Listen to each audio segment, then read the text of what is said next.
Introduction to Pancasila and Human Rights. Pancasila is the basic state ideology for Indonesia.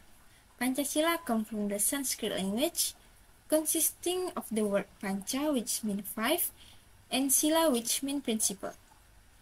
Therefore, Pancasila can be translated as five principles. The five principles are 1. Belief in the one and only God. 2. Just and civilized humanity. 3. The unity of Indonesia. 4. Democracy guided by the inner wisdom of unanimity arising out of the deliberation among the representative. 5. Social justice for all of the people of Indonesia. Human rights refer to the basic rights and freedom that every person has since birth. These rights are inherent, universal, and inalienable, meaning they cannot be taken away, denied, or transferred. Pancasila consists of 5 principles. The first is belief in one supreme God. In this principle, human rights formulate as freedom to determine one religion without any element of coercion and freedom to determine one's own belief. Apart from that, human rights also include an attitude of mutual respect between belief and mutual respect for freedom in carrying out all forms of worship in accordance with their respective religions and beliefs. Second, just and civilized humanity. The second is an attitude of mutual recognition related to equality, rights, and obligation between fellow human beings. This attitude of mutual recognition of equality will give birth to an attitude that doesn't differentiate between ethnicity, race, religion, belief, gender, social status, or skin color. The values of human rights in the second principle are valuable. It is important to eliminate all forms of slavery, persecution, discrimination, and exploitation. The third is unity in diversity. This principle underscores the unity of the Indonesian people despite their diverse ethnic, cultural, and religious background. It promotes national unity, social cohesion, and respect for diversity. And the fourth is democracy guided by the wisdom of deliberation among representatives. Everyone is free to express their different opinions as long as the method remains with the applicable rules. Freedom of opinion is upheld, but freedom is responsibility. And the last is social justice for all the people of Indonesia. Indonesian people are expected to develop noble actions so that they can reflect attitude and atmosphere of kinship and mutual cooperation. Fair attitudes between fellow humans or fellow Indonesians respect and maintain a balance between rights and obligation, have a social spirit and stay away from all forms of discrimination, intolerance, exploitation, and do not do any actions that could harm other people. Okay, so Pancasila is the fundamental ideology of Indonesia, comprising 5 principles that guide the national life of the Indonesian people. The role of Pancasila is multifaceted and comprises various aspects of Indonesian society and education. The first role of Pancasila is nation's life view. Pancasila serves as the comprehensive set of noble values that guide personal life and interactions between humans in society and natural environments. Second one is philosophy of the states. Pancasila is often referred to as a philosophy of the states, providing the framework for the governance and development of the country. Third is ideology of the Indonesian states and nation. Pancasila is the ideology that shapes Indonesian nations. Fourth is national identity. Pancasila is the key component of Indonesian national identity, emphasizing the importance of unity, democracy, and the values that believes in the nations. Fifth is guiding principles. Pancasila is served as a set of guiding principles that shapes the behavior and actions of individuals in society. Six is cultural and social values. Pancasila reflects the cultural and social values of the Indonesian people. Seven is National Guard. Pancasila is often regarded as a national guard that ensures every citizen in Indonesia, regardless of their background, is treated equally and with respect of their right and dignity. That's all. Thank you. So, there are some challenges in implementing Pancasila and human rights principles. First, balancing unity and diversity. So, in Indonesia, there are so many different cultures, tribes, and religions. Pancasila wants all of these to be respected without discrimination.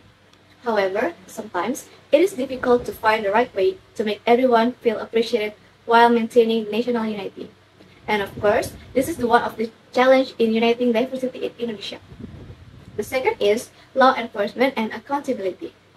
Pancasila says everyone has the same rights, but to make it real, clear, and well implemented, rules are needed. This means that the law must be enforced fairly and people who break the law must be held accountable for their actions. Because a lack of consistent law enforcement can hinder the protection of human rights. Third, socioeconomic inequality. In Indonesia, not everyone has the same opportunities. For example, some people can go to school well, but some people can't. This creates a huge gap between rich and poor people. So, it's important to create a system that ensures everyone has the same opportunities for a better life. By effectively addressing this challenge, Indonesia can strengthen the implementation of the Pancasila human rights principle and ensure that every Indonesian citizen can enjoy their rights fairly and equally. Constitution and laws. Indonesian legal system is like a building with two strong pillars, which is the 1945 Constitution and laws made by the government. The Constitution sets up basic rights, how the government works, and follows Pancasila ideas, which focus on human rights and democracy. Laws such as Law Number 39 of 1999 on human rights and Law Number 40 of 2008 on elimination of racial and ethnic discrimination, add extra protection for this right, and fight against discrimination. This law matches what other countries agree on internationally. Overall, Indonesia shows it cares about human rights, fairness, and Pancasila values through its legal rules. National Human Rights Commission. Komnas HAM, or the National Human Rights Commission of Indonesia, is an independent body established in 1993 to make sure people's rights are protected. Its main jobs are to keep an eye on human rights issues, investigate problems when they come up, push for change to make things better, and educate the public about their rights. Even though it faces challenges like not having enough power to enforce its recommendation, it's still really important for making sure human rights are respected in Indonesia. Judicial system. In Indonesia, the courts are really important for protecting people's rights, as Pancasila outlines.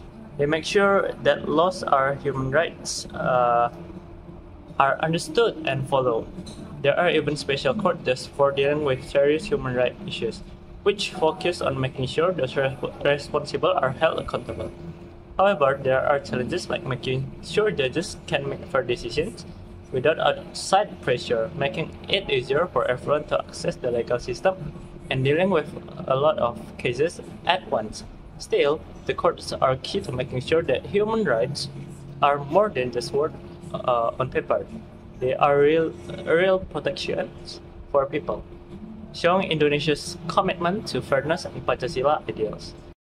Next, we're going to talk about success and failures in upholding human rights in Indonesia. There are three things that we're going to talk about, the first one being democratic reforms. So in the late 1990s, Indonesia shifted towards democracy after President Suharto stepped down and reforms were made. These changes included new laws that protected people's right to speak freely, gather peacefully, and have a free press. Media became more independent, political parties were allowed, and groups promoting social causes became stronger. International help also supported these changes, and while Indonesia became more open and fair, problems like corruption and inequality continued to be a challenge. The second one is legal frameworks. In Indonesia, there has been a significant progress in creating a strong human rights laws since the late 1990s democratic changes. Important steps include passing Law Number 39 of 1999 on human rights and agreeing to global treaties. The National Commission on Human Rights, or Komnas HAM, was also set up to reinforce this legal framework. While these laws offer ways to seek legal help and clearer rules, challenges like putting these laws into actions, getting civil society involved, and finding a balance between human rights and national security remains. And the last one is persistent challenges. Religious intolerance is still an issue, causing discrimination and violence against minority groups and hurting Indonesia's diversity. Killing are also worrying, raising questions about how the law is enforced and if there is enough accountability. It's tricky to balance security with people's rights. Indonesia has improved in some areas, but it's crucial to work together and with government, civil society, and other countries to make the society fairer and more inclusive. That is all for my explanation. That's all from us. Thank you for watching.